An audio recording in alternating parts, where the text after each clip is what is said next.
Bonjour, je m'appelle Andrade. Avant d'arriver ici au centre d'accueil universel, j'étais un jeune qui n'avait aucune ambition, un jeune qui n'avait aucun projet, un jeune qui n'avait pas de confiance en soi, un jeune, disons, qui était perdu. Tout ça était lié, d'après la mort de mon père. Il y a eu un grand vide dans ma vie.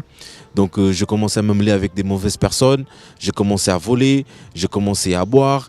Donc, C'était vraiment une situation vraiment très chaotique. Donc j'étais même arrivé à être violent avec les propres membres de ma famille. Tout ça pourquoi? Parce que je cherchais à combler ce vide qui était en moi.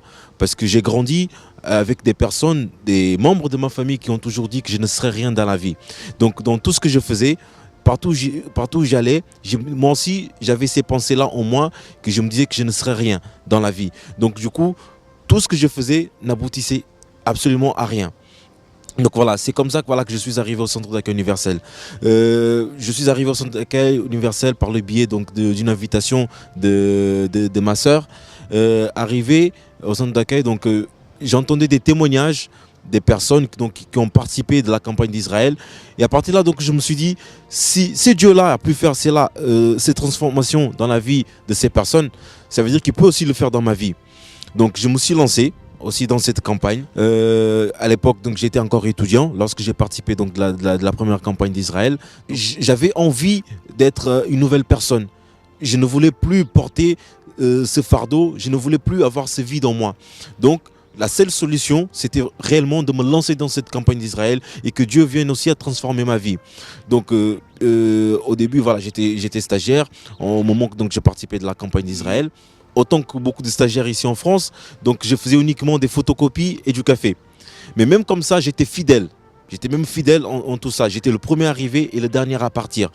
Et même arrivé avant la fin de mon stage, le chef comptable il est venu me voir pour me dire « Écoute mon garçon, tu as déjà une place ici dans cette société. » Donc ça veut dire que même avant de terminer mes études, j'avais déjà un emploi.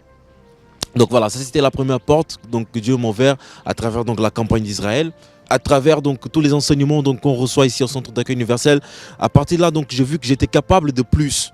Je n'avais plus ces pensées-là comme quoi je ne pouvais rien faire, que je ne serais rien dans la vie. Mes pensées avaient déjà changé. Donc à partir de là, je me suis dit, j'étais capable de plus. Et je me suis lancé à nouveau dans une campagne d'Israël, même avant que cette campagne soit déjà annoncée. J'étais dans une entreprise, je gagnais bien ma vie, mais je me sentais capable d'avoir plus et meilleur. Donc aujourd'hui, je travaille dans une société qui est numéro 1 mondial. Aujourd'hui, je suis gestionnaire comptable, je ne suis pas un simple comptable. J'ai complètement évolué aussi dans ma vie, et dans ma vie professionnelle, financière, spirituelle. Et tout cela, c'est grâce à ma foi et aussi à la campagne d'Israël.